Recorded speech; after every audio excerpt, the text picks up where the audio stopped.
Assalamualaikum warahmatullahi wabarakatuh. Alhamdulillah nahmaduhu wa nasta'inuhu wa nastaghfiruhu wa na'udzu billahi min syururi anfusina wa min sayyi'ati a'malina may yahdihillahu fala mudilla lahu wa may yudlil fala hadiya lahu. Asyhadu an la ilaha illallah wa asyhadu anna Muhammadan abduhu wa rasuluhu la nabiyya ba'dahu. Allahumma shalli wa sallim ala Muhammadin wa alihi wa sahbihi wa barik wa sallim. Puja dan puji syukur kepada kita panjatkan kepada Allah Subhanahu wa taala yang telah memberikan begitu banyak nikmat kepada kita, di antaranya nikmat iman, nikmat Islam, kemudian nikmat yang seringkali kita lupakan adalah nikmat sehat dan waktu luang, sehingga kita bisa melaksanakan sholat subuh secara berjamaah di Masjid Al-Muhajirin ini. Kemudian salawat dan salam semoga tetap tercurah terlimpahkan kepada junjungan kita Nabi besar Muhammad sallallahu alaihi wasallam beserta seluruh keluarga, sahabat, dan semoga kita umatnya diberikan oleh Allah Subhanahu wa taala syafaat di akhir kelak. Jemaah salat subuh yang dimuliakan Allah Subhanahu wa taala, pagi ini kita bahas kembali kepada fikih ya. Kita coba membahas satu demi satu mengenai bab sholat. Kita mulai dengan kajian kita mengenai wudu, keagungan wudu. Allah Subhanahu wa taala itu tidak memerintahkan sesuatu kecuali ada hikmah dan keutamaan di baliknya. Di dalam Al-Qur'an surat Al-Baqarah surat 2 ayat 286, Allah Subhanahu wa taala berfirman, la yukallifullahu nafsan illa wus'aha laha ma kasabat wa 'alaiha maktasabat. Allah tidak membebani seseorang melainkan sesuai dengan kesanggupannya. Jadi ini jadi patokan bagi kita bahwa setiap perintah Allah itu pasti Allah sudah ukur kemampuan dan kesanggupan kita masing-masing. Maka dia mendapat pahala dari kebajikan yang dikerjakannya dan dia mendapat siksa dari kejahatan yang diperbuatnya. Nah, untuk itu Allah Subhanahu wa taala berfirman di dalam surat Al-Maidah ya, kalau nggak salah surat 6 ayat ke surat Al-Maidah surat ke-5 ayat ke-6 yang bunyinya A'udzubillahi minasyaitonirrajim.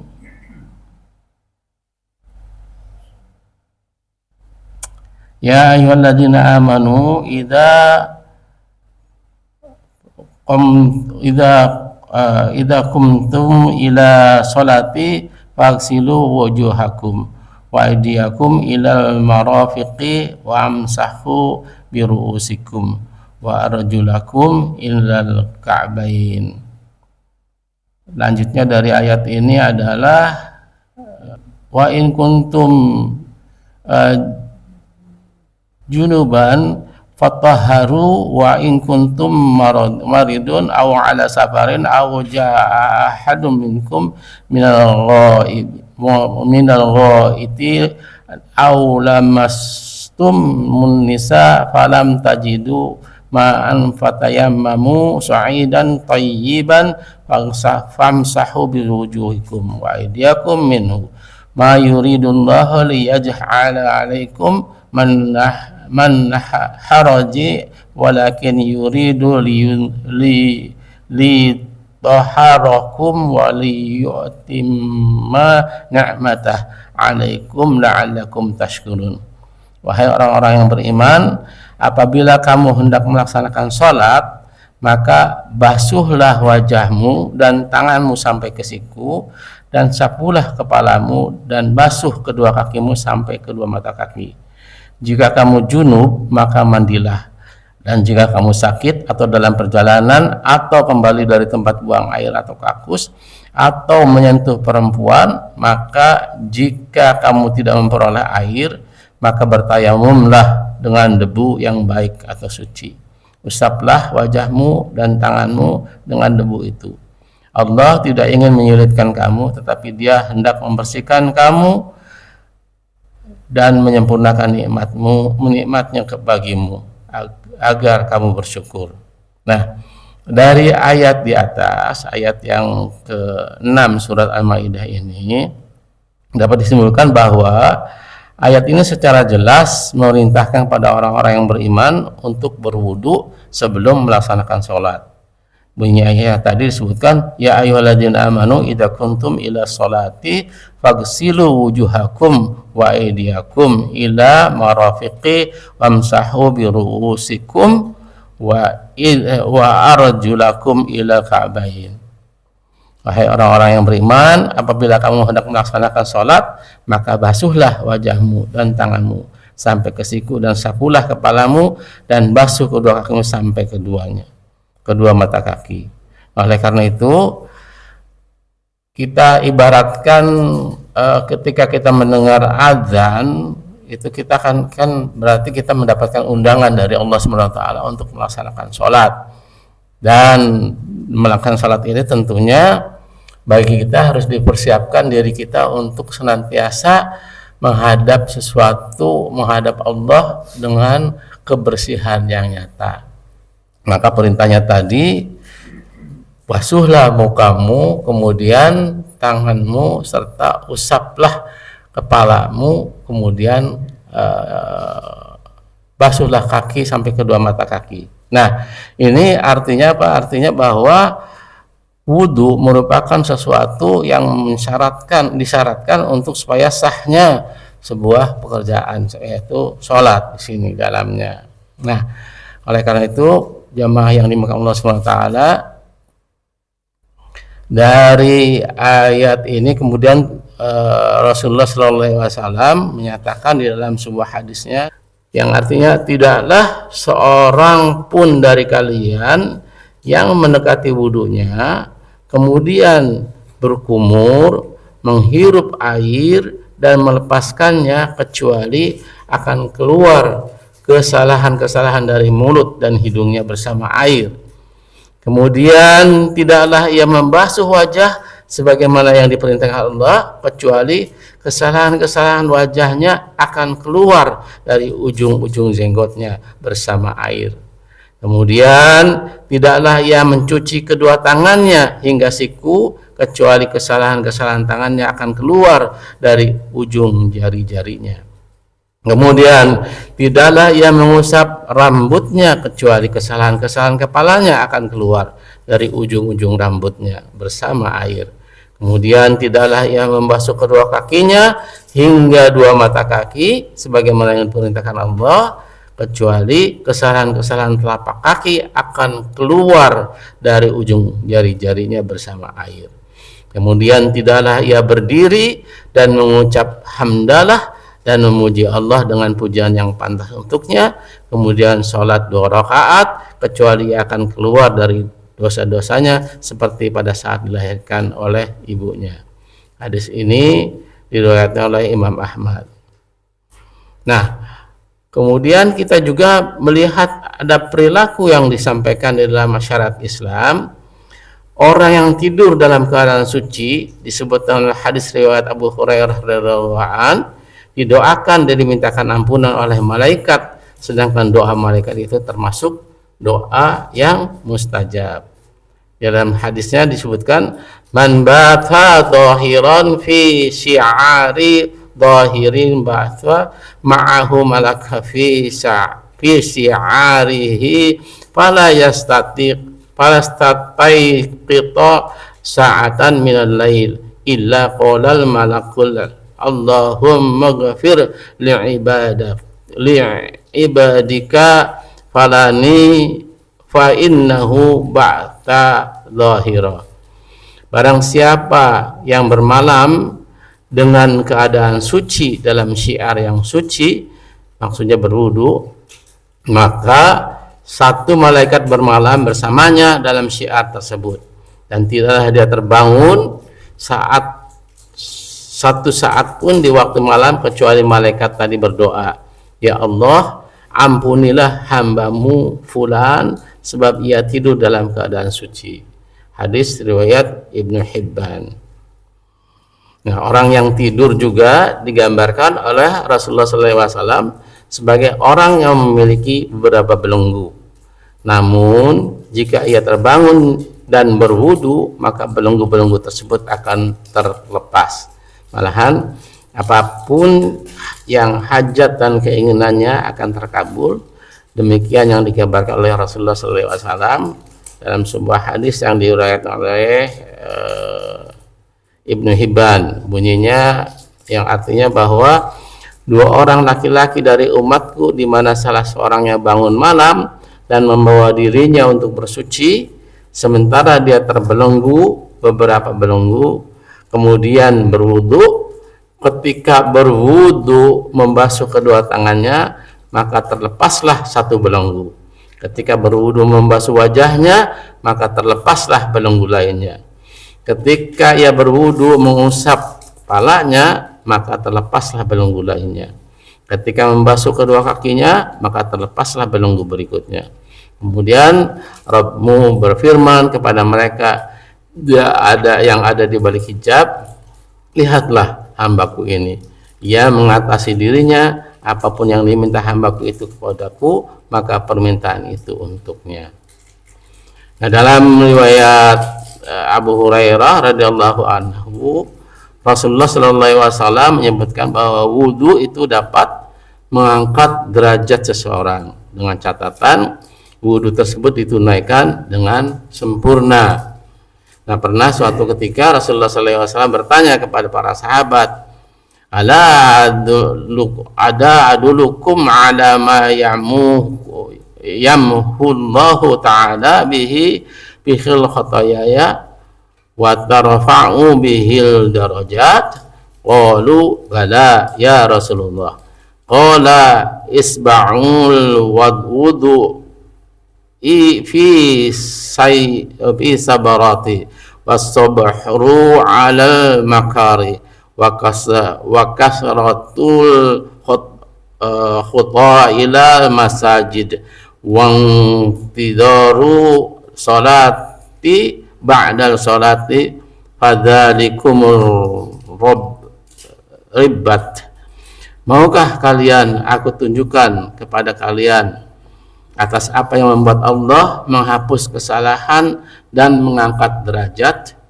Maka para sahabat menjawab, tentu ya Rasulullah. Lalu beliau sallallahu alaihi wasallam melanjutkan, menyempurnakan wudu di pagi hari yang dingin, bersabar menghadapi perkara yang tidak disenangi, memperbanyak langkah ke masjid, dan menanti salat setelah salat itu. Itulah yang namanya ribat. Ini hadis riwayat Imam Muslim.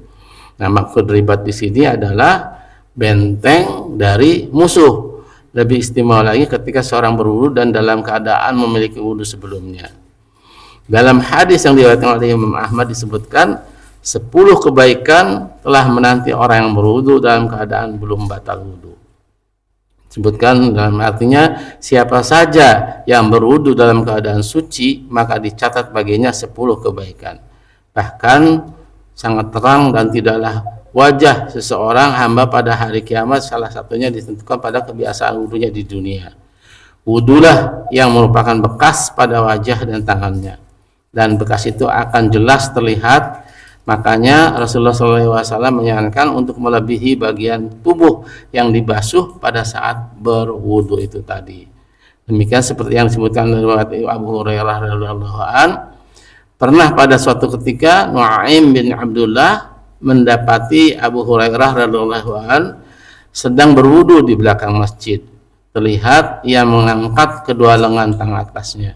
Kemudian Abu Hurairah radhiyallahu anhu menghadap kepada Nu'aim dan mengatakan bahwa dirinya mendengar Rasulullah sallallahu alaihi wasallam bersabda, "Innal ummati yaumal qiyamati yal ghurrul muhajjaluni minal ataril waddai minal astata'u ayyuti'a gharratahu fali ya qa'an." Sesungguhnya umatku pada hari kiamat adalah al-ghur dan al-muhajjalun karena bekas wudu. Siapa saja yang mampu memanjangkan gurnya, maka lakukanlah. hadis riwayat Imam Ahmad. Nah, para ahli bahasa mengatakan pada asalnya yang disebut dengan al-ghur adalah warna putih yang ada pada kening kuda. Maksudnya al-ghur ya. Al-ghur itu warna putih di kening kuda. Sedangkan al-muhajjal adalah warna putih yang ada pada kedua tangan dan kakinya. Maksudnya kaki-kaki kuda itu tadi. Sehingga cahaya yang terlihat pada bekas wudhu pada hari kiamat disebutkan dengan al-ghur dan al-muhajjal. Artinya cahaya itu diserupakan dengan warna putih pada kuda, sebab bagian kening, tangan dan kaki yang biasa dibasuh saat wudhu itu akan kelihatan bercahaya. Oleh karena itu, mari kita memulai dengan niat berwudhu supaya keagungan dari wudhu itu akan nampak ketika kita meninggal nanti di hari akhirat, akan nampak cahaya di dalam hasil dari wudhunya kita. Oleh karena itu di dalam keutamaan wudhu ini itu sudah disampaikan bahwa ada beberapa di antaranya adalah bahwa wudhu itu merupakan syarat sahnya sholat, seperti tadi disampaikan di dalam Quran surat Al-Maidah surat ke-5 ayat ke-6, di mana kita ketika akan melakukan sholat maka hendaklah kita berwudu. Wudu adalah salah satu syarat sah untuk menjalankan sholat. Kemudian yang kedua, keagungan dari wudu itu adalah bahwa dengan berwudu menjadi pengampun dosa. Wudu dapat menjadi sarana untuk menghapus dosa-dosa, sebagaimana tadi Rasulullah SAW sampaikan bahwa ketika seorang berwudu maka akan berguguranlah kesalahan-kesalahan atau dosa-dosa yang didapat dari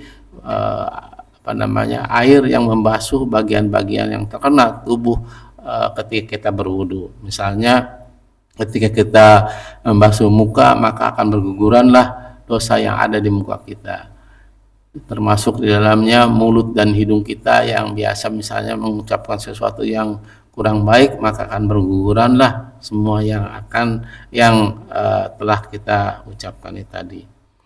Yang ketiga, keagungan dari wudu itu adalah cahaya di hari kiamat.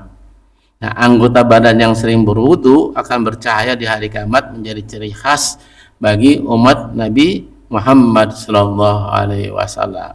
Sebagaimana tadi disampaikan dalam hadis bahwa wudunya seorang itu seperti al-ghur dan al-muhajjah.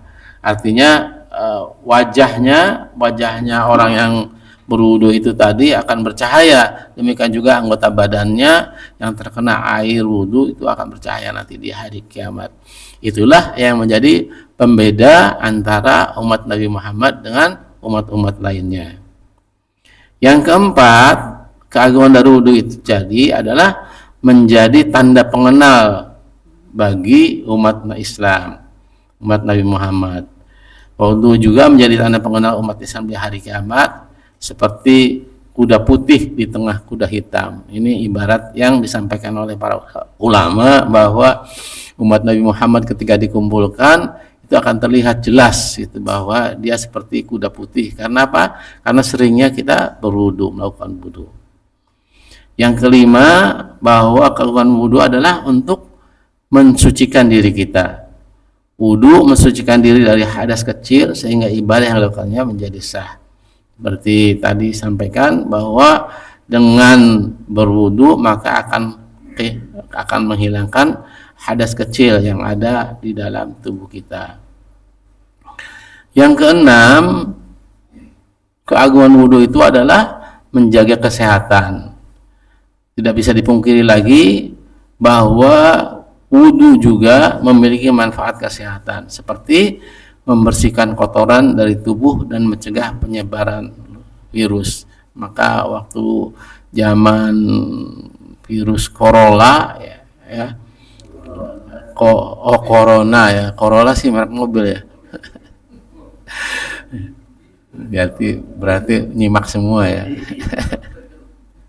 virus corona waktu itu kita dianjurkan untuk sering-sering berwudu gitu. Kalau batal wudu lagi, batal wudu lagi, batal wudu lagi. Karena apa? Karena dengan begitu akan menghilangkan virus-virus yang ada dalam tubuh kita. Itu manfaat secara kesehatan dari keagungan wudu itu tadi. Yang ketujuh, dengan wudu itu menjadi penyebab seseorang untuk masuk ke surga.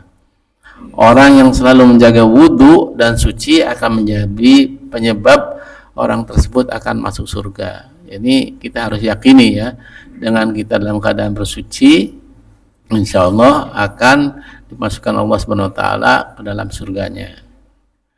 Yang kedelapan, keagungan wudu itu adalah sebagai relaksasi ya.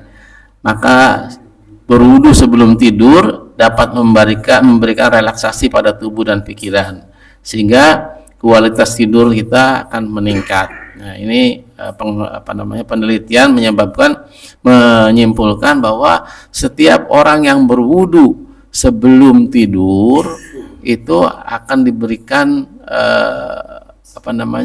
keutamaan, yaitu tidurnya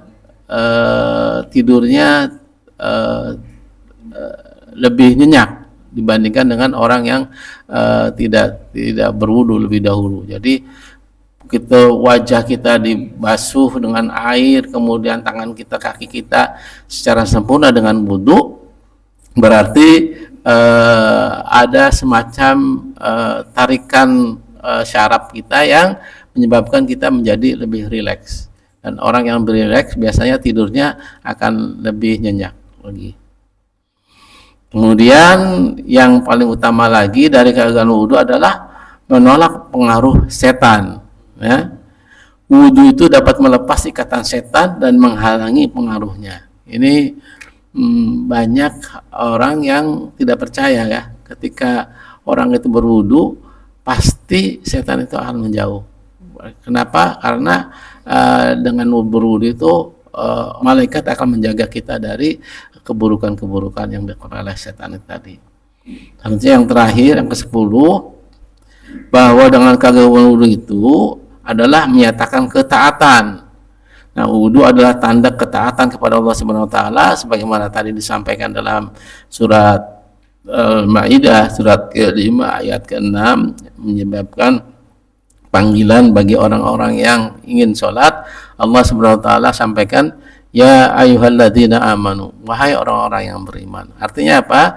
Artinya orang yang berwudu itu tadi itu adalah orang-orang yang senantiasa dimasukkan ke dalam orang-orang yang taat kepada Allah Subhanahu Wa Taala. Apalagi ketika setelah dia berwudu, dia melakukan sholat 2 rakaat, setelah wudu kemudian dia berzikir untuk dan atas nama Allah Subhanahu Wa Taala sebelum dia melakukan sholat wajib atau menyentuh mushaf Al-Quran. Nah, ini adalah ke-10 keagungan wudu yang hendaknya kita perhatikan. Supaya apa? Supaya kita biasakan untuk melakukan wudu, dengan sempurna. Wudu dengan sempurna itu seperti tadi disampaikan dalam surah Al-Maidah ayat ke-6, bahwa mulai dari membasuh muka, kemudian membasuh tangan sampai sikut, kemudian mengusap kepala, kemudian membasuh kaki sampai mata kaki. Nah, di samping sunnah-sunnah lainnya seperti misalnya dengan berkumur-kumur terlebih dahulu, kemudian beristiqoq, memasukkan air ke dalam hidung untuk membersihkan kotoran-kotoran yang ada dalam hidung kita, kemudian juga membasuh telinga itu hendaknya dilakukan sampai dengan telinga ya. Jadi kita membasuh muka itu dengan menyiramkannya sampai ke telinga gitu ya. Ini adalah cara-cara yang sudah disampaikan oleh Rasulullah SAW terhadap seseorang yang ingin berwudu dengan sempurna. Baik, itu saja mungkin yang bisa disampaikan pada pagi hari ini. Mudah-mudahan ada manfaatnya. Mari kita biasakan untuk melakukan wudu. Kalaupun batal ya kita wudu lagi terus sampai kita dianggap sebagai orang yang suci. Karena di dalam wudu tadi Allah Subhanahu wa taala sangat menyukai, innallaha yuhibbu tawabina wa yuhibbul mutatahhirin, bahwa Allah itu sangat menyukai orang-orang yang bertaubat dan mensucikan diri, mutatahhirin. Jadi orang yang benar-benar mensucikan diri itu orang yang senantiasa berwudu. Supaya apa? Supaya kita mendapatkan cahaya di hari kiamat nanti sebagai orang yang senantiasa berwudu. Masih ada waktu, tapi kita tutup dulu dengan kepada majelis. Subhanaka Allahumma wa bihamdika asyhadu an la ilaha illa anta astaghfiruka wa atubu ilaik. Ya, silakan.